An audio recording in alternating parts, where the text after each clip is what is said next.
اعوذ باللہ من الشیطان بسم اللہ الرحمن الرحیم ان اللہ وملائکتہ یصلون علی النبی یا ایہا الذین آمنوا صلوا علیہ وسلموا تسلیما اللہم صلی علی سیدنا و نبینا و شفیعنا و مولانا محمد وعلی آل محمد وبارک وسلم۔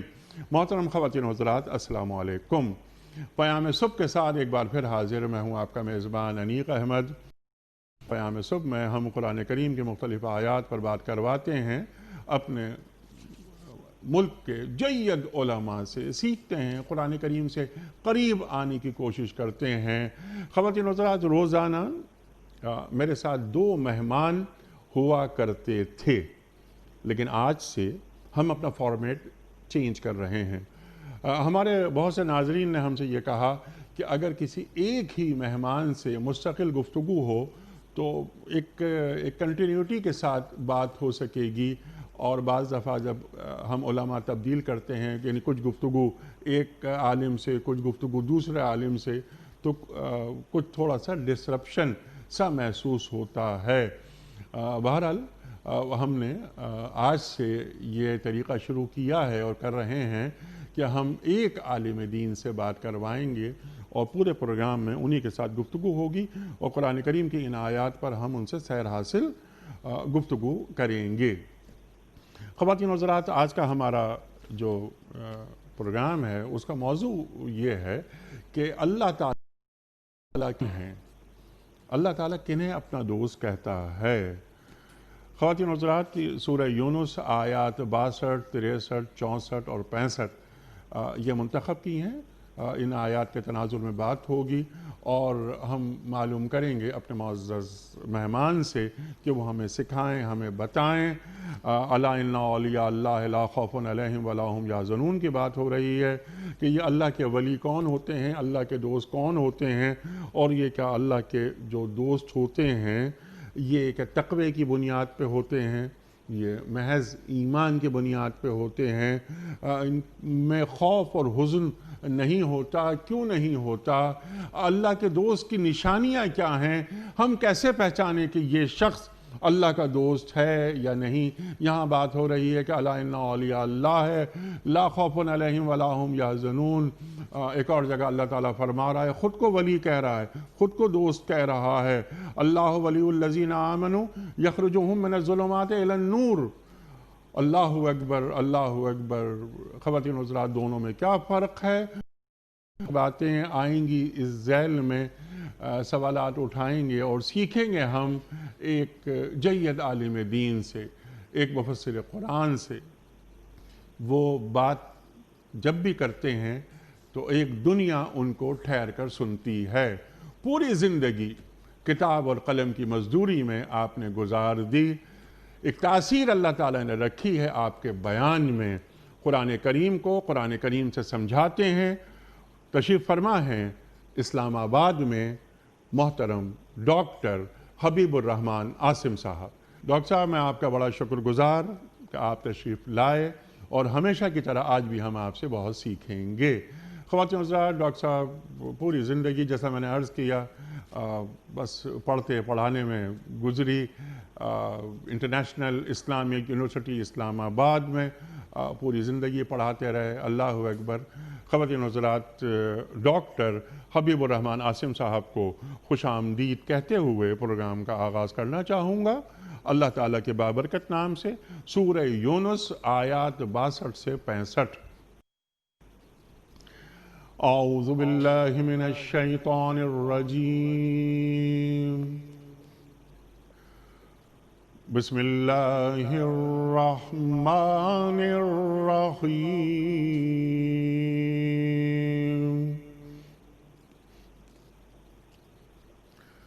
الا ان اولیاء اللہ لا خوف علیہم ولا هم يحزنون۔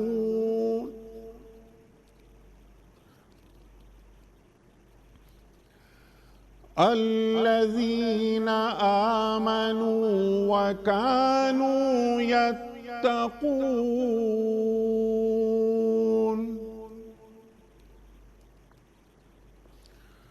لهم البشرى في الحياة الدنيا وفي الآخرة لا تبديل لكلمات الله ذلك هو الفوز العظيم.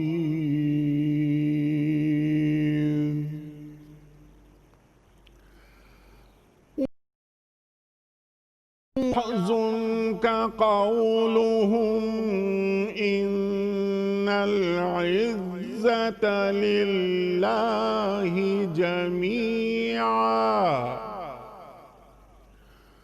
هو السميع العليم. صدق الله العظيم. سورہ یونس آیات 62 سے 65. جو لوگ اللہ کے دوست ہیں، جو ایمان لائے اور جنہوں نے تقوی کا رویہ اختیار کیا، ان کے لیے کسی خوف اور رنج کا موقع نہیں ہے. دنیا اور آخرت دونوں زندگیوں میں ان کے لیے بشارت ہی بشارت ہے. اللہ کی باتیں بدل نہیں سکتی. یہی بڑی کامیابی ہے. اے نبی صلی اللہ علیہ وآلہ وسلم، جو باتیں یہ لوگ آپ پر بناتے ہیں وہ آپ کو رنجیدہ نہ کریں. عزت ساری کی ساری اللہ کے اختیار میں ہے اور وہ سب کچھ سنتا اور جانتا ہے. صدق اللہ العظیم. محترم خواتین و حضرات، اس سے پہلے کہ ہم محترم ڈاکٹر حبیب الرحمان صاحب کی خدمت میں آج کے پروگرام کے حوالے سے پہلا سوال رکھیں کہ اللہ والے کون ہوتے ہیں، اس سے قبل کل کے پوچھے گئے سوال کا درست جواب اور آج کا سوال آپ کی خدمت میں. کل کا سوال یہ تھا کہ کس جنگ میں سرکار دو عالم صلی اللہ علیہ وآلہ وسلم کے چچا حضرت امیر حمزہ رضی اللہ تعالی عنہ کو شہید کیا گیا؟ درست جواب جنگ احد میں. آج کا سوال نوٹ فرما لیجئے. قرآن کریم کی کس صورت میں نماز جنازہ پڑھنے کا حکم آیا ہے؟ سورہ بنی اسرائیل یا سورہ لہب یا سورہ توبہ؟ جو درست جواب آپ سمجھتے ہوں روانہ فرمائیے. ہمارے فون نمبرز ہیں 0092213452709. ہمارا دوسرا فون نمبر ہے 009221343000980. ہمارا ای میل ایڈریس ps@dunyatv.tv. ہمارا SMS کا نمبر 3031 اور ہمارا واٹس ایپ کا نمبر ہے 00923218250194. ڈاکٹر صاحب قبلہ ارشاد فرمائیے، یہ سورہ یونس آیت نمبر 62 کیا کہہ رہی ہے؟ اور یہ الا ان اولیاء اللہ لا خوف علیہم ولا هم یحزنون، کیا معنی ہے اس کے؟ ارشاد. بسم اللہ الرحمن الرحیم. محترم انیک بھائی، آپ نے اس نئے فارمیٹ کے اعتبار سے اللہ تعالیٰ کے حکم سے یہ سعادت میرے حصے میں لکھی اور لکھوائی اللہ تعالیٰ کی طرف سے. اور اس اعتبار سے میں یہ ضرور عرض کرنا چاہوں گا کہ اس نئے فارمیٹ کے مطابق پہلا پروگرام ایک طالب علم کے ساتھ ملاقات اور گفتگو کی صورت میں ہو رہا ہے. اور ہمیشہ اللہ تعالیٰ سے یہ دعا ہے اور بالکل دل کی گہرائی سے اور نیت سے یہی دعا ہے کہ مرتے دم تک ہمیں علم کی تلاش کرنے والا اور دین کو سمجھنے والا بنا کے رکھے. اور جو بات بھی حق سمجھ میں آ جائے، جو سچی بات بھی دل کو لگ جائے اور اس کے ساتھ مطابقت بن جائے تو اسے عملی طور پر ہماری زندگی کا حصہ بنا دیں. سبحان اللہ. آج کی یہ جو آیات ہیں بڑی جاندار اور بہت ہی شاندار ہیں. ایک مکمل مضمون کے اعتبار سے بھی اور پھر ہر ایک جزیے کے اعتبار سے بھی بہت ہی خوبصورت، کہ جسے آپ کہتے ہیں نا کہ قدم قدم پہ رک کے ذرا سوچنا اور قدم قدم پہ رک کے ذرا پوچھنا کہ یہ کیا ہے اور کیسا ہے اور اس میں ہمیں دیکھنے کو مل رہا ہے. تو آج کی آیات جو ہیں وہ کچھ ایسا ہی رنگ رکھتی ہیں. سب سے پہلا جز الا ان اولیاء اللہ لا خوف علیہم ولا ہم یحزنون. اللہ رب العزت نے اپنے ولیوں کا، اپنے دوستوں کا تذکرہ اس انداز میں کیا کہ ان کی کوئی نشانی، ان کی کوئی خوبی، ان کی کوئی صفت بیان کرنے سے پہلے بشارت سنائی ہے اور خوشخبری عطا فرمائی ہے کہ جو اللہ کے دوست ہوتے ہیں انہیں زندگی میں ان دونوں بڑی مصیبتوں سے نجات مل جاتی ہے، دنیا میں بھی اور آخرت میں تو ملنی ہی ملنی ہے. اللہ اکبر. دنیا میں ان دو بڑی مصیبتوں سے نجات اس اعتبار سے کہ لا خوف علیہم. آپ کے اس مختلف پروگراموں میں بارہا اس بات کا ذکر ہو چکا کہ انسان آنے والے لمحات کے بارے میں ہمیشہ پریشان رہتا ہے کہ کل کیا ہوگا، آئندہ کیا ہوگا، بچوں کا کیا ہوگا، کاروبار کا کیا ہوگا، زندگی میں کیا ہوگا، آنے والی کیا ہوگی، کس کا سامنا کرنا پڑے گا. ایک ہونا اور انہونا خوف جو ہے وہ انسانی دل میں اور اس کے نفس میں موجود رہتا ہے، جس کی وجہ سے اس کی زندگی کی لذتیں پڑنا شروع ہو جاتی ہیں، کم ہونا شروع ہو جاتی ہیں، اور ایک لمحہ ایسا بھی آتا ہے کہ بالکل وہ زندگی کی لذت سے محروم ہو کے رہ جاتا ہے. جس قدر خوف بڑھتا چلا جائے اتنی ہی خود بخود کم ہونا شروع ہو جاتی ہیں. اللہ تعالیٰ کے احسان عظیم یہ ہے کہ وہ اپنے اولیاء پر یہ نعمت جو ہے وہ سایہ فگن کر دیتا ہے، ان پر نچھاور کر دیتا ہے کہ ان کے فیوچر کے اعتبار سے، مستقبل میں آنے والے حالات کے اعتبار سے انہیں بے خوف کر دیتا ہے. کیوں بے خوف کرتا ہے؟ اس کا بنیادی نقطہ ایک ہے، کیونکہ مومن یہ سمجھتا ہے جو واقعی اللہ تعالیٰ کو اپنا دوست اور اللہ سے اپنی محبت کا اظہار کرنا چاہتا ہے اور دل و جان سے اپنے اللہ کو اللہ مانتا ہے، وہ اس بات پر ایمان رکھتا ہے کہ اللہ تعالیٰ کے ہاں ہر چیز پوری دانائی کے ساتھ، پوری حکمت کے ساتھ طے پاتی ہے، اور اس کے ہاں کبھی کوئی ظلم نہیں ہوتا، کبھی کوئی زیادتی نہیں ہوتی، ہر کام میں کوئی نہ کوئی حکمت پائی جاتی ہے. اللہ تعالیٰ کے ہر فیصلے میں چاہے انسان اس کے بارے میں کچھ بھی سوچتا رہے کہ یہ کیوں ہو گیا، یہ کیا ہو گیا، لیکن ایک مومن جب اس کے بارے میں ایمان کے تناظر میں دیکھتا ہے اور اس آئینے میں دیکھتا ہے تو اسے اللہ تعالیٰ کی طرف سے یہ پیغام ملتا ہے کہ کیا تم مجھ پر ایمان نہیں لائے؟ کیا تمہیں یقین نہیں ہے کہ میں تمہارا رب ہوں؟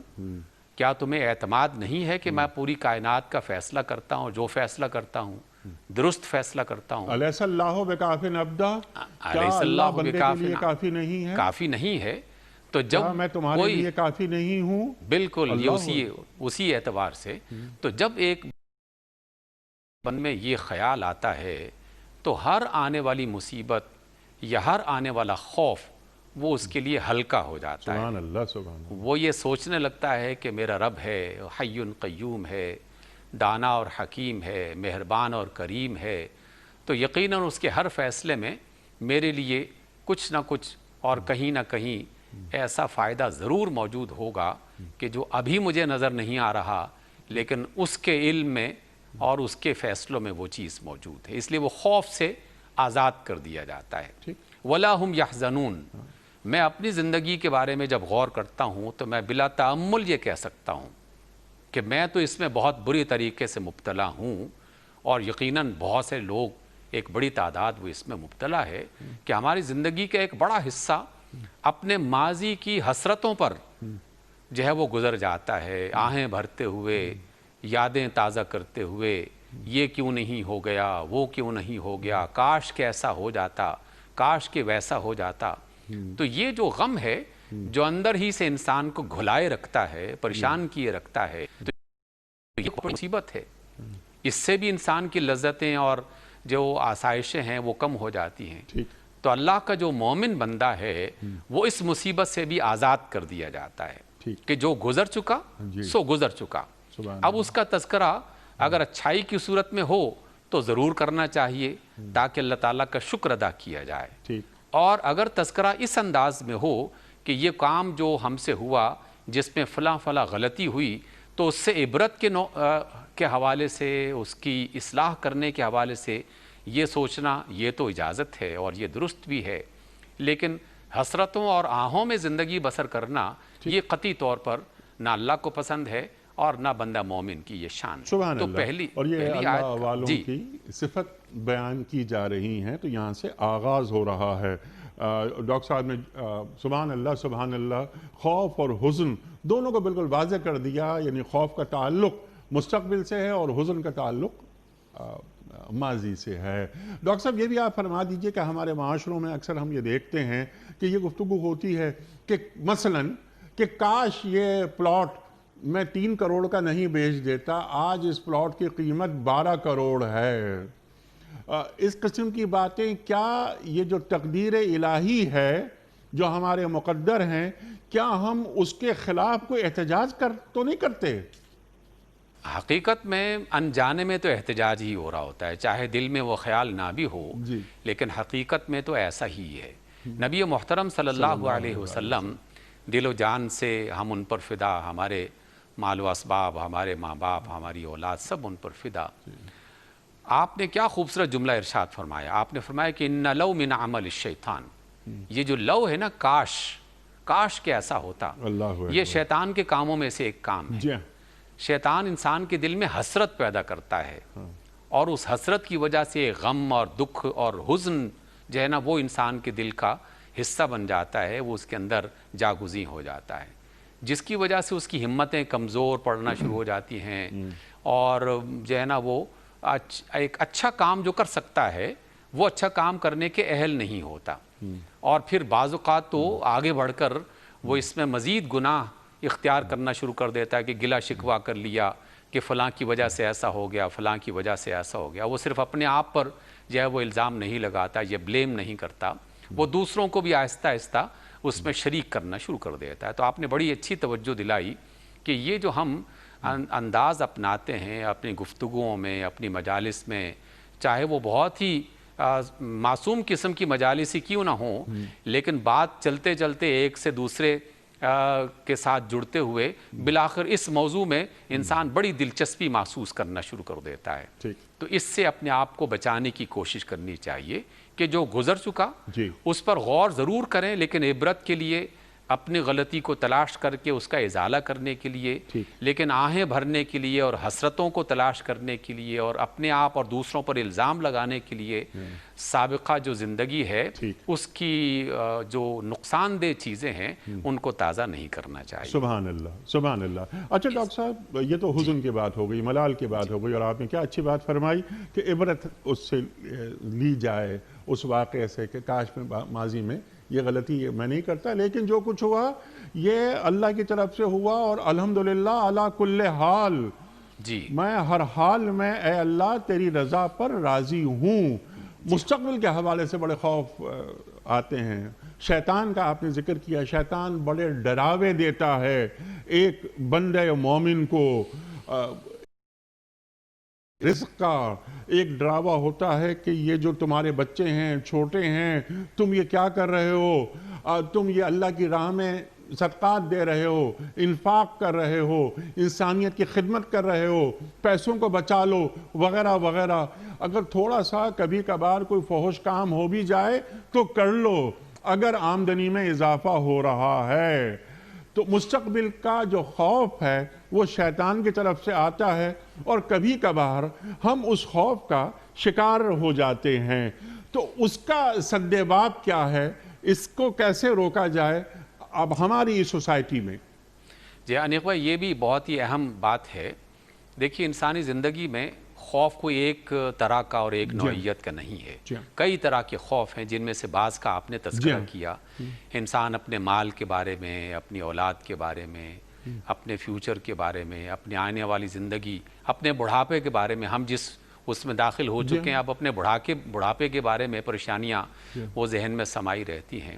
یہ سارے خوف انسان کے ساتھ جڑے ہوئے ہیں، لیکن میں نے جو تھوڑا بہت مطالعہ کیا اور اللہ کے نیک بندوں کی مجالس میں کبھی صحبت اختیار کرنے کا جو موقع ملا، تو اللہ کے نیک بندوں کا خوف جو تھا وہ اس سے بالکل مختلف ہوتا ہے۔ یعنی خوف ان کے ہاں بھی ہوتا ہے، لیکن ان کے خوف کی بنیاد یہ ہے کہ وہ اپنے رب کی ناراضگی کے بارے میں ہمیشہ پریشان رہتے ہیں کہ کہیں میرا رب ناراض نہ ہو جائے، مجھ سے یہ والی حرکت جو سرزد ہو گئی تھی، یا کہیں ایسا نہ ہو جائے کہ میرے رب کی رحمتیں مجھ پر کم ہو جائیں۔ وہ اپنی نمازوں کے بارے میں فکر مند ہوتے ہیں، اپنے معاملات میں اللہ کی نافرمانی کے بارے میں فکر مند ہوتے ہیں، وہ نیکی کے کاموں میں غفلت کے بارے میں فکر مند رہتے ہیں، وہ اپنی زندگی میں کچھ کام جو نہیں کر پائے، جن کے بارے میں ان کا ارادہ تھا لیکن نہیں کر پائے، وہ ان نیکیوں کی کمی کے بارے میں فکر مند رہتے ہیں۔ تو اللہ تعالیٰ کے جو ولی ہیں، اللہ تعالیٰ کے جو نیک بندے ہیں، ان کے خوف کی نوعیت ہی بالکل مختلف ہے۔ سبحان اللہ۔ سیدنا عمر کا ایک بڑا معروف قول سیرت کی کتابوں میں، ان کی سیرت کی کتابوں میں لکھا ہوا ہے کہ وہ یہ فرمایا کرتے تھے کہ اگر مجھے اس بات کا علم ہو جائے کہ ساری دنیا جو ہے وہ جنت میں چلی گئی اور ایک بندہ ہے کہ جو وہاں سے روک دیا گیا ہے، تو عمر کو اس بات تو نہیں کہ مجھے روک دیا گیا ہو، عمر تم نہیں جا سکتے۔ اور اس کے برعکس امید بھی اس درجے کی کہ اگر سب سے کہا جائے کہ تم وہ جہنم میں جا رہے ہیں اور ایک بندہ جنت میں بھیجا جا رہا ہے، تو عمر نے کہا کہ وہ امید مجھے اپنے بارے میں اپنے اللہ سے ہے کہ میرا رب مجھے جنت کی طرف بھیجے گا۔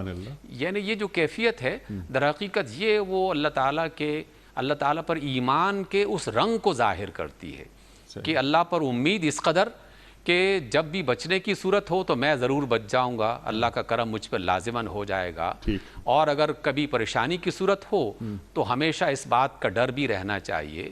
اور انیق بھائی، آپ نے بھی یقیناً ایسے لوگوں سے ملاقات کی ہوگی، میں نے بھی ایسے لوگوں سے ملاقات کی کہ اپنے آخری زندگی کے لمحات میں ایک ہی جملہ ان کی زبان پر جاری تھا کہ یار وہ کام جو تھے نا وہ کر نہیں پائے، ہمارے دامن میں نیکیاں اس قدر رہی نہیں کہ جتنی ہونی چاہیے تھی۔ یعنی اگر انہیں غم تھا یا انہیں اگر کسی بات کا ملال تھا، وہ اس بات کا تھا۔ تو ہمیں ان دونوں کو اپنے ذہن میں رکھنا چاہیے۔ سبحان اللہ، سبحان۔ ڈاکٹر صاحب کیا اچھی بات فرمائی، یعنی مومن ہمیشہ بیم و رجا کے عالم میں رہتا ہے۔ جی، اللہ اکبر، اللہ اکبر۔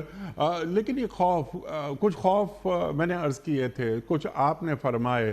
ایک بڑا خوف جو ہمارے معاشرے میں رائج ہے وہ رزق کا خوف بہت زیادہ ہے۔ ہاں، بڑھاپا وغیرہ، میرے بعد کیا ہوگا، یہ سب چیزیں تو ہوتی ہیں، لیکن ڈاکٹر صاحب ذرا ہمیں یہ سمجھا دیجئے کہ اللہ کی صفت بھی ہے رزاق کی۔ رزق تو اللہ تعالیٰ کے ہاتھ میں ہے نا، کسی کو کم دینا، کسی کو زیادہ دینا، اور جو مجھے رزق میرا لکھا گیا ہے وہ مرنے سے پہلے مجھے مل کر رہے گا، یہ میرا ایمان ہے مسلمان کی حیثیت سے۔ اور جتنے مسلمان ہیں قرآن کریم پر جن کا یقین ہے، ایمان ہے، ان کا بھی یہی کہنا ہے کہ رزق مل کر رہے گا۔ پھر بھی یہ خوف جنم لے لیتا ہے، جو اللہ اس کائنات کو چلا سکتا ہے وہ اللہ میرا کچن بھی چلا سکتا ہے۔ ارشاد۔ انیق بھائی، آپ کو اللہ تعالیٰ سلامت رکھے، یہ نقطہ بھی بہت اہم ہے، اور ہم اس پریشانی میں بھی مبتلا رہتے ہیں، کم یا زیادہ ہر ایک بندہ اپنے اپنے اس کے مطابق اس میں مبتلا ہے۔ جی ہاں، آپ نے اشارہ فرمایا، اور قرآن مجید کی بالکل واضح آیت ہے، اللہ فرماتے ہیں کہ کوئی نفس ایسا نہیں ہے کہ جب تک وہ اپنا رزق مکمل نہ کر لے اس سے پہلے اس کی موت آ جائے۔ یعنی کسی نفس کی موت اس کے رزق کی تکمیل سے پہلے نہیں آئے گی۔ پہلی بات تو یہ ہے، ہمارا اس پر ایمان ہے اور ایمان ہونا چاہیے۔ غلط فہمی کہاں سے ہوتی ہے؟ غلط فہمی یہ ہے کہ ہم رزق کے بارے میں کچھ پیمانے، کچھ تصورات، کچھ معیارات اپنے عقل کے مطابق قائم کرتے ہیں۔ جی ہاں، ہم یہ گمان کرتے ہیں کہ یہ جو میں نے مال کما لیا ہے یہ میرا اور میری اولاد کا رزق ہے، یہ جو میں نہیں کما سکا شاید میں اس سے محروم ہو گیا، جبکہ اللہ تعالیٰ کے حوالے سے اس کے بالکل برعکس ہمیں تصور دیا گیا ہے۔ رسول اللہ صلی اللہ علیہ وسلم نے کیا خوبصورت ارشاد فرمایا، آپ نے فرمایا کہ تمہارا مال وہی ہے جو تم نے کھا لیا، جو تم نے پہن لیا، اور جو اللہ کے بندوں میں خلق خدا میں تقسیم کر دیا۔ سبحان اللہ۔ جو پہن لیا، جو کھا لیا، یہ تو پتہ ہی ہے کہ میں نے استعمال کیا اور میرے تصرف میں آ گیا، اور جو میں نے اللہ کے بندوں میں، اللہ کی مخلوق میں تقسیم کر دیا، وہ میرے اعمال میں، میرے کھاتے میں جمع کر دیا گیا، گویا کہ وہ بھی میرا ہی مال ہے۔ سبحان اللہ۔ البتہ اس کے بعد جو بھی مال ہے، کون کہہ سکتا ہے کہ وہ میرا یا میری اولاد کا حصہ بنے گا کہ نہیں بنے گا؟ کیا ہم اپنی زندگی میں اور تاریخ انسانی میں ہزاروں لوگوں کے بارے میں، ایک دو نہیں، ہزاروں لوگوں کے بارے میں نہیں جانتے کہ انہوں نے مال و متاع جمع کیا، انبار لگا دیے، ڈھیر لگا دیے، لیکن نہ ان کے حصے میں آیا نہ ان کی اولاد کے حصے میں آیا؟ صحیح۔ بادشاہوں کے شہزادے گلیوں بازاروں میں بھیک مانگتے ہوئے لوگوں نے دیکھے اور تاریخ میں ان کے نام لکھ، اور کٹیاؤں میں رہنے والے غریب اور نادار لوگ، ان کے بچے بعد میں بادشاہ بنتے ہوئے دیکھے اور رزق میں کھیلتے ہوئے دیکھے۔ اس لیے بنیادی تصور اپنے ذہن میں یہ تازہ کرتے رہنا چاہیے کہ جو اللہ نے مجھے عطا کر دیا، جو میں استعمال کر چکا، وہ میرے نصیب میں ہے اور تھا، اور جو میں نے خلق خدا تقسیم کر دیا وہ میرے نصیب میں ہے، اور وہ زیادہ نصیب میں ہے، وہ محفوظ کر لیا گیا ہے اور وہ بڑھ رہا ہے۔ البتہ ایک بات اللہ کے رسول صلی اللہ علیہ وسلم نے یہ ضرور تعلیم فرمائی ہے، کیونکہ اسلام محض ایک نظری قسم کا اور فکری قسم کا دین نہیں ہے کہ اس پر صرف تصوراتی دنیا میں خیال جو ہے وہ آرائی کر دی جائے، بلکہ یہ ایک عملی اور پریکٹیکل لائف سے تعلق رکھنے والا دین ہے۔ آپ صلی اللہ علیہ وسلم نے جہاں یہ ایمان کی کیفیت سکھائی، وہاں عمل کی دنیا میں یہ ترغیب بھی دی کہ تمہیں اپنی پوری محنت اور پوری صلاحیت کو استعمال کرتے ہوئے اپنے لیے اور اپنے بال بچوں کے لیے زیادہ بہتر رزق حاصل کرنے کی کوشش کرنا چاہیے۔ آپ علیہ السلام کا صحیح فرمان ہے کہ کسی بندے کا اس حال میں اپنی اولاد کو چھوڑ دینا کہ وہ دوسروں کا دست نگر جو ہے وہ انہیں چھوڑ کے جا رہا ہے، اس کے مقابلے میں انہیں خوشحال حالت میں چھوڑنا یہ اس کے لیے زیادہ بہتر ہے، تاکہ اس کی اولاد وہ دوسروں کے سامنے دست سوال دراز کرنے والی نہ ہو۔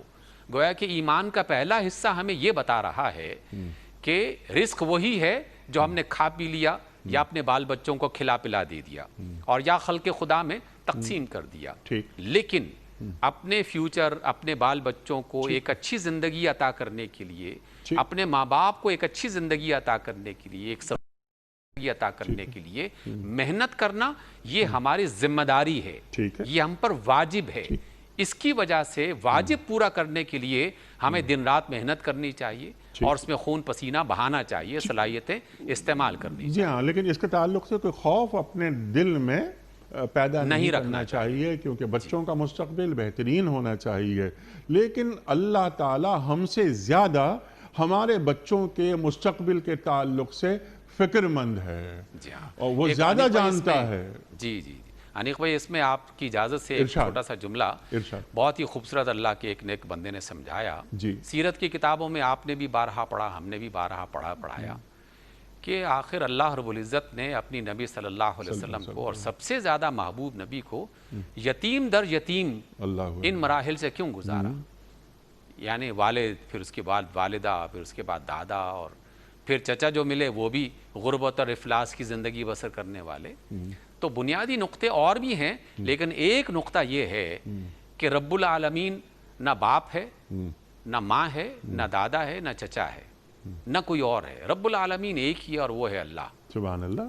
وہ خلق خدا کو بناتا بھی ہے، پالتا بھی ہے، اور آنے والی زندگی میں تمام اسباب مہیا بھی کرتا ہے۔ سبحان اللہ۔ اس لیے رب وہی ہے، باقی سب چھوٹے موٹے وسیلے ہیں۔ ایک وسیلہ ختم ہوتا ہے تو اللہ دوسرا وسیلہ پیدا کر دیتا ہے، وہ وسیلہ ہٹتا ہے تو تیسرا وسیلہ آ جاتا ہے۔ یہ سب وسائل ہیں، ہم بھی وسائل ہیں اپنے بچوں کے لیے، ہمارے بچے اپنے بچوں کے لیے وسائل ہوں گے۔ اس لیے کسی فرد کو یہ نہیں سمجھنا چاہیے کہ میں ہوں تو کاروباری زندگی چل رہا ہے، نہیں، کاروباری زندگی چلتا رہا ہے اور آئندہ بھی چلتا رہے گا، ہم سب وسیلے ہیں محض۔ بالکل، اور کوئی کیسے میں نہیں ہے۔ قبرستان بھرے پڑے ہیں ان لوگوں سے جو یہ کہا کرتے تھے یا یہ سمجھا کرتے تھے کہ ہمارے بغیر یہ دنیا نہیں چل سکتی۔ اللہ اکبر۔ اچھا ڈاکٹر صاحب، ایک تو اس ذہن میں یہ بات آ رہی ہے کہ ہم کبھی کبھار جو ہمارے مسائل نہیں ہوتے ہم ان پر بھی غور کرنا شروع کر دیتے ہیں، مثلاً جو آپ نے بات فرمائی رزق کے حوالے سے اور مستقبل کے خدشات کے حوالے سے جو ہمارے مسائل ہی نہیں۔ ڈاکٹر صاحب، اس ذیل میں میرا آخری سوال یہ ہے کہ کیا کبھی کبھی یہ محسوس نہیں ہوتا کہ ہم نے اپنے کام اللہ پہ چھوڑ دیے ہیں اور اللہ کے کام خود پکڑ لیے ہیں؟ بڑا اچھا جملہ ہے اور حقیقت یہ ہے کہ بڑا افسوسناک بھی ہے جی ہاں، اس اعتبار سے کہ ایسا تو کبھی نہیں ہونا چاہیے. اللہ رب العزت کائنات کا رب، کائنات کا مالک، کائنات کا حاکم، تمام قدرتوں، صلاحیتوں، ہر ایک چیز کا مالک ہے وہ، اور ہماری اس کے مقابلے میں کیا حیثیت ہے جی ہاں، کہ ہم جو ہیں وہ یہ سوچ بھی اپنے ذہن میں لے کے آئیں. دوسری بات یہ کہ عقل مندی کا تقاضا جو کہ ہر خاص و عام کو معلوم ہے کہ جس کا جو کام ہے اسے اپنے کام کے بارے میں پہلے فکر مند سبحان ہونا اللہ، چاہیے، سبحان اللہ. پھر اس کے بعد دوسروں کے بارے میں سوچنے کا موقع مل رہا ہے تو پھر سوچے بھلا میں اپنا کام پورا نہ کروں اور سارے عالم کا اور ساری دنیا کے معاملات کو ڈسکس کرتا رہوں اور پھر اس سے آگے بڑھ کر کیا پدی اور کیا اس کا جو ہے اللہ وہ اکبر، اس کا اللہ ذکر اکبر. اس کو مزید میں مثال ہی بن نہیں رہی اس کے مطابق حقیقت میں جی ہاں. کہ ہم اللہ تعالیٰ کے کاموں میں خود اپنا تصرف شامل کر کے یہ گمان کرنے لگتے ہیں کہ ہماری یہ والی جو تجویز ہے نا ٹھیک. جب تک اس پر عمل نہیں ہوگا اس وقت تک دنیا کے حالات نہیں بدلیں گے. سبحان جبکہ اللہ نے دنیا کے حالات بدلنے کے لیے جو بنیادی چھوٹی چھوٹی ذمہ داریاں مجھے اور آپ کو اور بے شمار سارے انسانوں کو جو دے رکھی ہیں ان کو پورا کرنے کے لیے ہم بالکل فکر نہیں کر رہے ہوتے.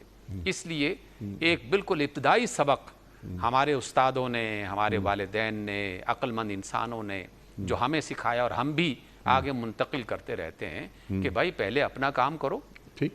اور اپنے نہ صرف بناؤ بلکہ اسے سنوارو، اسے نبھاؤ، بہترین پھر اس کے بعد انداز اگلے میں. کے کام کے جی بارے ہاں، میں سوچنا بہترین شروع انداز میں اپنی تمام تر کوششوں کے ساتھ ادا کرو، نتیجہ اللہ پہ چھوڑ دو. اللہ تعالیٰ عادل ہے، کبھی ناانصافی ہمارے ساتھ نہیں ہو سکتی. اچھا ڈاکٹر صاحب، اب ذرا سے اس بات کو اب آگے بڑھاتے ہیں. یہ جو اولیاء اللہ ہیں ان کے لیے بشارتیں ہی بشارتیں ہیں، دنیا میں بھی آخرت میں اللہ تعالیٰ فرما رہا ہے. میرا سوال آپ کی خدمت میں یہ ہے جو پوچھا گیا سرکار دو عالم صلی اللہ علیہ وآلہ وسلم سے کہ یہ اللہ والا کون ہوتا ہے، یعنی کیسا ہوتا ہے، تو اللہ کے رسول فرما رہے ہیں صلی اللہ علیہ وآلہ وسلم اللہ والا وہ ہوتا ہے کہ جسے دیکھ کر اللہ یاد آ جائے.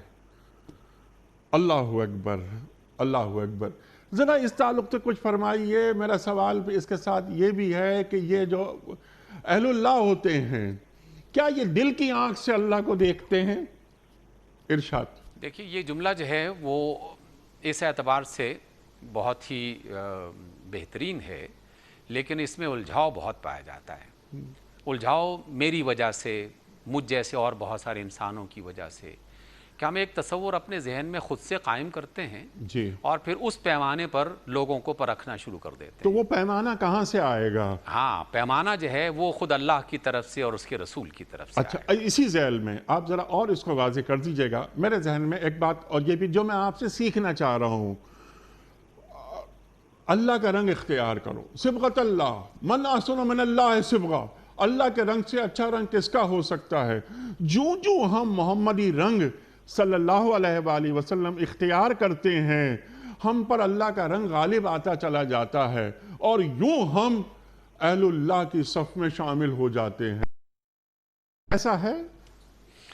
انیق بھائی، میں اس میں آپ کی اجازت ہو تو یہ عرض کرنا چاہوں گا قرآن مجید کی آیات کی روشنی میں اور نبی محترم صلی اللہ علیہ وسلم کی دانائی اور حکمت کی روشنی میں جو میں نے کچھ دیر پہلے عرض کہا، آپ کی خدمت میں عرض کیا تمام دیکھنے سننے والوں کے لیے کہ ہمارے ذہن میں اپنا ایک تصور ہے، ہم اس کی بنیاد پر پرکھتے ہیں اور پھر بعض اوقات فیصلے غلط ہو جاتے ہیں. میں نے یہ جملہ بارہا سنا کہ جناب میں بڑے اللہ کے نیک بندے سے، ولی اللہ سے مل کے آیا ہوں، کیا روشن چہرہ تھا، کیا سفید جو ہے وہ داڑھی تھی، کیا خوبصورت لباس تھا، کیا وجیح جو ہے وہ چہرہ تھا.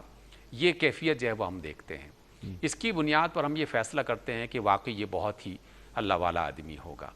جبکہ قرآن مجید اور نبی پاک صلی اللہ علیہ وسلم کی تعلیمات بالکل واضح انداز میں دو باتیں ارشاد فرماتے ہیں کہ اللہ کا ولی جو ہے وہ اپنے ایمان اور اپنے کردار کی بنیاد پر پہچانا جائے گا، شکل و شباہت کی بنیاد پر نہیں. شکل و شباہت بنانے کے لیے کسی بھی بیوٹی پارلر میں ہزارہا لوگ ہر روز ولی اللہ بن کے کسی نہ کسی سٹیج ڈرامے میں بیٹھے ہوتے ہیں. اس کی بنیاد پر کسی فرد کے ولی ہونے یا نہ ہونے کا فیصلہ نہیں کیا جا سکتا۔ دنیا میں جتنے بھی بلیکس ہیں، جتنے بھی مختلف رنگوں کے، مختلف شکلوں کے، مختلف پیشوں کے، مختلف قد کاٹ کے انسان موجود ہیں، ہر رنگ میں، ہر شکل میں، ہر کیفیت میں، ہر قوم قبیلے میں اللہ کے ولی بکھرے ہوئے ہیں۔ ان کی پہچان صرف دو باتوں پر ہو سکتی ہے، ان کا ایمان اور ان کا کردار۔ ایمان پر پہچان کیسے ہوگی؟ ایمان پر پہچان جب یہ ہوتی ہے کہ جیسے ہی کوئی مسئلہ ان کے سامنے پیش ہوتا ہے تو وہ اپنی حکمت اور اپنی دانائی کے پھول کھلانے کے بجائے فوراً اللہ اور اس کے رسول صلی اللہ علیہ وسلم کا حوالہ دے کر اس کی روشنی میں رہنمائی کرنے کی کوشش کرتے ہیں۔ جن کی زبان، جن کا تصور، جن کا خیال، جن کا نظریہ اللہ کے نور سے پھوٹتا ہو، رسول اللہ صلی اللہ علیہ وسلم کے حوالے اور روشنی سے آتا ہو، یہ اس کے ایمان کی علامت ہے کہ جب سوچو اللہ اور اس کے رسول کے حوالے سے سوچو، جب خیال کرو تو اللہ اور اس کے رسول کے حوالے سے خیال کرو، جب کوئی حوالہ دو تو اللہ اور اس کے رسول کا حوالہ دو، تو یہ ان کے ایمان کی علامت ہے۔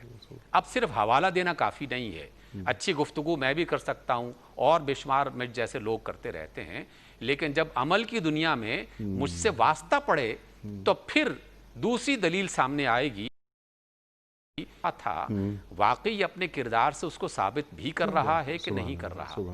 اس وجہ سے پھر ہمیں اللہ کے جو اولیاء ہیں ان کی سیرت کو جب پڑھنے کا موقع ملتا ہے تو ان کا لین دین، ان کے کاروبار، ان کے نکاح، ان کی شادیاں، ان کے بال بچوں کی تربیت، ان کے لوگوں کے ساتھ تعلقات، ان کے معاملات کو دیکھنے کے اور پرکھنے کے انداز، ان میں سے ایک ایک چیز اس بات کی گواہی دے رہی ہوتی ہے کہ ہاں یہ واقعی اللہ کا ولی ہے، کیونکہ اس نے اپنے کردار سے یہ ثابت کیا کہ میں اللہ کے حکم کا پابند ہوں، اور اس پابند ہونے کے ناطے سے مجھے یہ والی احتیاط ضرور برتنی چاہیے۔ بے شمار مثالیں آپ نے بھی اپنے پروگراموں میں پیش کی اور ہم بھی اس کا تذکرہ بعض اوقات کرتے رہتے ہیں۔ امام ابو حنیفہ رحمۃ اللہ علیہ کی مثال، بڑے لوگوں کی بڑی مثالیں ہیں، اور ان کو بار بار بیان کرنے کا فائدہ ایک تو یہ ہوتا ہے کہ ان بڑے لوگوں کے ساتھ ایک محبت کا اور ایک نسبت کا تعلق قائم رہتا ہے، اور اللہ تعالیٰ کو ایسے بندے اچھے لگتے ہیں جو اس کے پسندیدہ بندوں کو پسند کرتے ہیں۔ اس وجہ سے ان کا حوالہ کہ وہ اپنے دکان پہ بیٹھے ہوئے فرد کو بتا کے جاتے ہیں کہ یہ جو کپڑے کا تھان ہے اس میں یہ والا داغ موجود ہے، یہ والا نقص موجود ہے، لیکن جب وہ بن بتائے بیچ دیتے ہیں اور آنے پر جناب ابو حنیفہ رحمۃ اللہ علیہ امام کو بتایا جاتا ہے کہ میں نے تو وہ کپڑا بیچ دیا۔ اب مجھے ایسا کوئی بندہ ہوتا تو کہتا کہ چلو اچھا ہوا یار، جان چھوٹ گئی اور پیسے بھی مل گئے اور معاملہ اچھا ہو گیا، لیکن ان کا عمل ان کے ایمان کی بنیاد پر پریشان ہو جاتا ہے۔ اگر ایمان نہ ہوتا تو ان کا عمل پریشان نہ ہوتا، تلاش کرنا شروع کر دیتے ہیں، اور بالآخر اسے تلاش کر کے معذرت بھی کی جاتی ہے، قیمت بھی واپس کی جاتی ہے۔ یہ ان کے ولی ہونے کی ایک علامت۔ سبحان اللہ۔ امام ابو حنیفہ ہی کی دوسری بات کہ ایسے علاقے میں محلے میں چلے گئے جہاں ان کے کچھ مخالفین تھے، مخالفین نے دیکھا کہ جناب آ گئے ہیں امام صاحب، تو بہت سے جو کم عقل لوگ تھے انہوں نے اپنا غصہ نکالنے کے لیے الٹی سیدھی باتیں کرنا شروع کر دی، گالیاں والیاں دینا شروع کر دی۔ امام صاحب آہستہ آہستہ اپنے علاقے کی طرف چلتے گئے، اور جب اپنے محلے کے بالکل قریب پہنچے تو پیچھے مڑ کے کہا کہ بھائی یہاں سے میرا علاقہ شروع ہوتا ہے، میرے ماننے والے، میرے جو شاگرد ہیں وہ یہاں بڑی تعداد میں موجود ہیں، اب تم واپس چلے جاؤ، کیونکہ اگر تم نے یہی حرکت میرے علاقے میں کی تو پھر مجھے اندیشہ ہے کہ تمہیں تکلیف نہ پہنچے۔ یہ کس بات کی علامت ہے؟ یہ ایمان کی اور کردار کی علامت ہے۔ اسی طریقے سے ہزارہا واقعات جو ہمیں قدم قدم پر رہنمائی کرتے ہیں کہ میں اگر واقعی اللہ پر اور اس کے رسول صلی اللہ علیہ وسلم پر ایمان رکھتا ہوں اور ان سے محبت کرتا ہوں تو میرا کردار مجھے غلط کاموں سے، غلط باتوں سے، غلط معاملات سے روک کے رکھتا ہے، اور جب وہ روک کے رکھتا ہے تو دیکھنے والا جب وہ میرے پاس آئے گا یا میں کسی ایسے فرد کی مجلس میں جاؤں گا تو اللہ تعالیٰ کی طرف سے انعام کے طور پر اسے یہ اللہ تعالیٰ کی رحمت ملے گی، جو آپ نے ارشاد فرمایا کہ جب آپ اس کو دیکھیں تو اللہ یاد آئے تو پھر اللہ تعالیٰ کی یاد آنے لگتی ہے، چاہے وہ حبشہ کا سیاہ فام ہو، سبحان اللہ، چاہے وہ فارس کا بالکل جو ہے وہ سرخ رنگ والا ہو ٹھیک۔ یا عرب کے کسی دور دراز کے علاقے کے چھوٹے سے قد کا کوئی انسان ہو، اس سے کوئی فرق نہیں پڑتا۔ ٹھیک ہے۔ اس کی بنیاد پر کسی بندے کے ایماندار ہونے اور ولی ہونے کا فیصلہ نہیں کیا جا سکتا کہ اس کی ظاہری شکل و شباہت کتنی متاثر کن ہے۔ یقیناً الذین آمنوا وعملوا الصالحات، ایمان اور عمل صالح دونوں ساتھ ساتھ چلتے ہیں، جو ہمارا دین ہمیں سکھاتا ہے۔ اور کیونکہ اگلا ایک موضوع ابھی باقی ہے، میں چاہ رہا ہوں اس سے قبل صرف ایک جملہ آپ کی اجازت سے میں یہ عرض کر دوں کہ اللہ کا دوست صرف وہی ہو سکتا ہے جو سرکار دو عالم صلی اللہ علیہ وآلہ وسلم کی اتباع کرتا ہوا اللہ تک پہنچ رہا ہو۔ جی بالکل، ٹھیک ہے ڈاکٹر صاحب؟ بالکل، کوئی شک نہیں اس میں کوئی اللہ والا نہیں ہو سکتا اگر وہ شریعت محمدی صلی اللہ علیہ وآلہ وسلم کا پابند نہیں ہے۔ اور جیسا آپ نے بات فرمائی بہت واضح کر دی،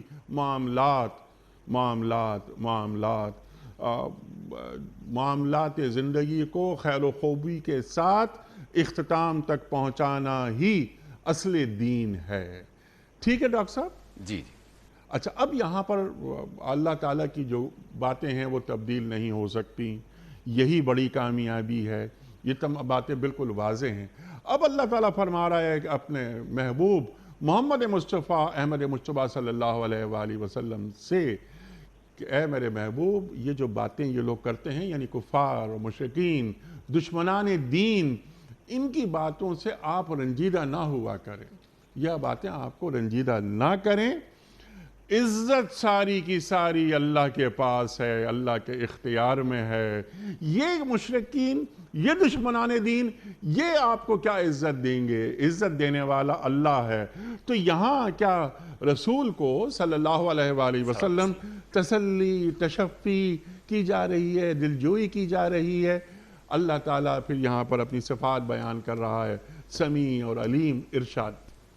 جی انیق بھائی، ان چاروں جملوں کے بارے میں ایک ایک جملہ عرض کرتے ہوئے تاکہ یہ گفتگو مکمل ہو جائے۔ جی۔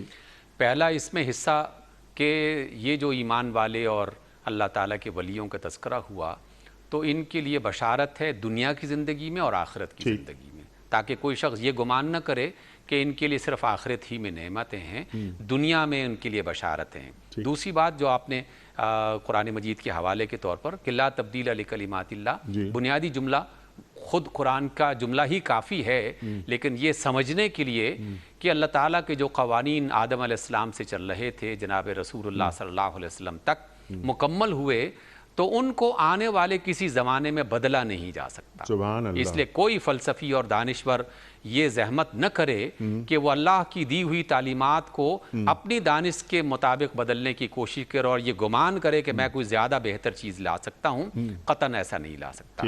اللہ کا قانون فطرت جیسا تھا ویسا ہے اور ویسا ہی رہے گا۔ وَلَن تَجِدَ لِسُنَّتِ اللَّهِ سنت اللہ تبدیلا، اس کی فطرت، اس کا دین، اس کی شریعت کے احکام جو متعین ہے وہ متعین ہو چکے۔ سبحان اللہ۔ اور سب سے بڑی کامیابی یہی ہے، اس پر بھی اہل علم کو اور تمام انسانوں کو غور کرتے رہنا چاہیے۔ لیکن آپ نے آخری حصے میں جو بات ارشاد فرمائی ہے، در حقیقت رسول اللہ صلی اللہ علیہ وسلم تو اس کے اولین مخاطب تھے، لیکن وہ تو وسیلہ تھے ہم سب کے لیے رہنمائی کا۔ اس لیے جہاں وہ مخاطب تھے اولین کہ آپ صلی اللہ علیہ وسلم واقعی اس بات پر رنجیدہ ہوا کرتے تھے کہ یہ لوگ اللہ کی بات کیوں نہیں مان رہے۔ میں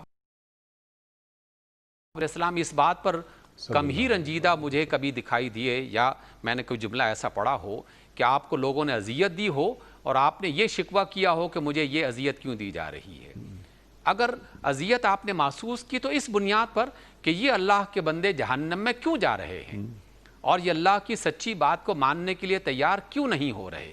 ایک طرف تو یہ حوالہ موجود تھا، لیکن دوسری طرف در حقیقت یہ انڈائریکٹلی ان تمام دشمنان اسلام کو یہ دھمکی دی جا رہی ہے اور اسلام کے پیروکار اور ان کے علمبردار اور ان کی دعوت دینے والے لوگوں کو تسلی دی جا رہی ہے کہ جو بھی اللہ اور اس کے رسول صلی اللہ علیہ وسلم کے مخالفین ہیں، نہ پہلے کبھی اس سے کامیاب ہو سکے اور نہ آئندہ وہ اس میں کامیاب ہو سکیں گے۔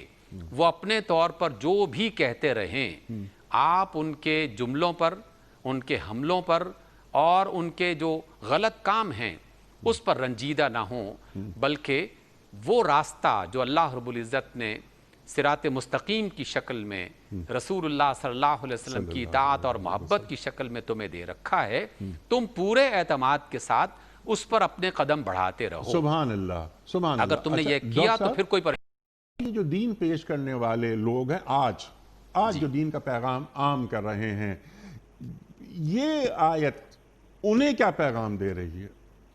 دیکھیے ہم سب جو ہے وہ کسی نہ کسی طریقے سے گمان تو یہ کرتے ہیں کہ اللہ نے جو سکھایا ہم سیکھ کر یہ بتا رہے ہیں کہ ہم نے یہ سیکھا ہے، جی ہاں، اور اس طریقے سے لوگوں کو اللہ کے دین کو پہنچانے کا یہ فریضہ اور ذمہ داری در حقیقت اللہ کی توفیق سے، اور یہ دعا کرتے ہوئے کہ اللہ ہمیں اس توفیق میں اخلاص عطا فرمائے۔ ہمارے لیے بھی یہی ہے کہ ہم اکثر اوقات جو ہیں وہ مختلف لوگوں کے پروپیگنڈیز ان کے پیچھے زیادہ پریشان ہونا شروع ہو جاتے ہیں، اور اپنا اصل کام جو ہے اسے نظر انداز کر دیتے ہیں یا اسے فراموش کر جاتے ہیں۔ اس لیے ہمیں اس پر رنجیدہ ہونے سے زیادہ جس بات کی طرف فکر کرنی چاہیے وہ یہ کہ ہم اللہ کے دین کو اور اللہ تعالیٰ کے راستوں کو اور اللہ تعالیٰ کی باتوں کو خود بھی اچھے انداز میں سیکھیں اور دوسروں تک سکھانے کا عمل پوری دیانت کے ساتھ اور پورے اخلاص کے ساتھ اور پورے اعتماد کے ساتھ آگے بڑھاتے رہیں۔ سبحان اللہ۔ کیونکہ میری زندگی میں ہم دن رات اسی میں مبتلا رہتے ہیں، ہمارے 24 گھنٹے کا ایک بڑا حصہ وہ لوگوں کی تنقید پر تبصرہ کرتے ہوئے گزر جاتی ہے، اور اس میں خامخواہ اپنا جسے کہتے ہیں نا جی ہلکان کرنا، یعنی اس میں ہاتھ میں کچھ بھی نہیں آتا سوائے جی ہلکان کیا جاتا ہے اور پریشانی اختیار کی جاتی ہے۔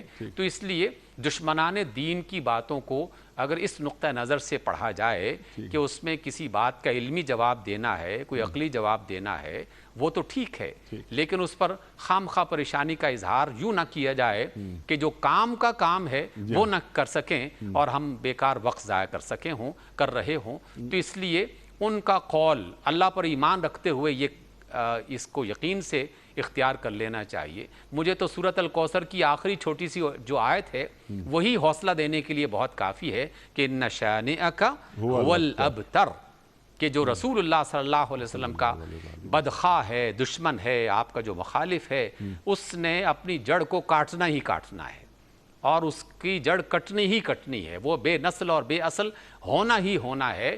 یہ اللہ کا دین ہے، اللہ کے رسول ہیں، اللہ کی شریعت ہے، کس کی مجال ہے کہ جو اللہ کے سامنے کھڑا ہو سکے؟ بس کچھ وقت کا غبار آتا ہے اور اس غبار نے یقیناً چھٹنا ہی چھٹنا ہے۔ بس مجھے تو یہ دیکھنا ہے کہ میں بھی کہیں اس غبار کا حصہ نہ بن جاؤں، اس لیے مجھے اپنے صراط مستقیم کا صحیح ہونا اور واضح ہونا اس کی نشاندہی کرتے رہنا چاہیے اور پورے اعتماد کے ساتھ زندگی کے قدم اس پر چلاتے رہنا چاہیے۔ سبحان اللہ، سبحان اللہ، اور اخلاص کے ساتھ دین کا کام کرتے رہنا، اللہ تعالیٰ سے دعائیں مانگتے رہنا اپنے لیے اور اس کام کے لیے کہ جو کام میں کر رہا ہوں اللہ تعالیٰ اس میں میری مدد فرمائے اور ابلاغ دین ہوتا رہے، ہم دین کو پہنچاتے رہیں۔ یا ایھا الرسول بلغ ما انزل الیک من ربک، اللہ تعالیٰ اپنے رسول صلی اللہ علیہ وآلہ وسلم سے فرما رہا ہے کہ جو ہم نے آپ پر نازل کیا اس کا ابلاغ کر دیجئے۔ وہ ہدایت دینا نہ دینا وہ اللہ کا کام ہے، اور دل میں کوئی رنجیدہ ہونے کی، افسردگی کی، کسی ملال کی کوئی ضرورت نہیں۔ اللہ تعالیٰ کو یہ دین ہم سے زیادہ عزیز ہے، یہ اس کا دین ہے، یہ اس کا کلام ہے، یہ قرآن کریم، اس کی حفاظت کا ذمہ اسی نے لیا ہے، تو ہمیں اپنے حصے کا کام کرنا ہے۔ خواتین و حضرات، یہ بڑی اہم آیات جس سے ڈاکٹر صاحب نے فرمائی اس پر گفتگو ہوئی، اللہ اکبر، الا ان اولیاء اللہ لا خوف علیہم ولا هم یحزنون سے گفتگو شروع ہوئی، اور یہاں تک بات پہنچی کہ دین پھیلانے والے، دین کا پیغام عام کرنے والے، ان کا رویہ کیا ہونا چاہیے۔ ڈاکٹر صاحب میں آپ کا بڑا شکر گزار ہوں، آپ تشریف لائے، اور جب بھی آپ تشریف لاتے ہیں ہم سب آپ سے سیکھتے ہیں۔ خواتین و حضرات، ہمارے علماء کو اللہ سلامت رکھے۔ اختتام ہو رہا ہے پروگرام کا، وقت مکمل ہوا۔ کوئز، کل کا سوال یہ تھا کہ کس جنگ میں سرکار دو عالم صلی اللہ علیہ وآلہ وسلم کے چچا حضرت امیر حمزہ رضی اللہ تعالی عنہ کو شہید کیا گیا؟ درست جواب جنگ احد۔ آج کا سوال نوٹ فرما لیجئے، قرآن کریم کی کس صورت میں نماز جنازہ کا ہوتا ہے؟ 3 آپشنز، سورہ بنی اسرائیل یا سورہ لہب یا سورہ توبہ۔ جو درست جواب آپ سمجھتے ہوں روانہ فرمائیے۔ ہمارے فون نمبرز ہیں 009221345270009، ہمارا دوسرا فون نمبر ہے 0092234300980، ہمارا ای میل ایڈریس ps@dunyatv.tv، ہمارا SMS کا نمبر 3031 اور ہمارا واٹس ایپ کا نمبر ہے 00923258250194۔ خواتین و حضرات، روز 2 مہمان ہوتے تھے، لیکن اب یہاں کراچی میں آج کوئی مہمان میرے ساتھ نہیں۔ آج سے ہم نے پروگرام میں تبدیلی ہم لے کر آئے ہیں فارمیٹ میں، ایک ہی مہمان ہوا کرے گا ہمارے ساتھ، اور ہم ان اپنے معزز مہمان کے ساتھ طویل گفتگو کریں گے اور پورا موضوع انہی کی گفتگو پر محیط ہوگا۔ تو اس لیے اب یہ جو قرآن اندازی ہے، اس کی ذمہ داری یہ میری ہو گئی ہے کہ میں اعلان کروں آج کے ونر کے نام کا۔ سیالکوٹ سے ہیں محمد نوید اشرف صاحب۔ محمد نوید اشرف صاحب سیالکوٹ سے آپ کی خدمت میں دنیا ٹی وی کی جانب سے دین و کتب پر مشتمل یہ گفٹ ہیمپر آپ کے گھر روانہ کیا جا رہا ہے۔ آپ کو بہت بہت مبارک ہو۔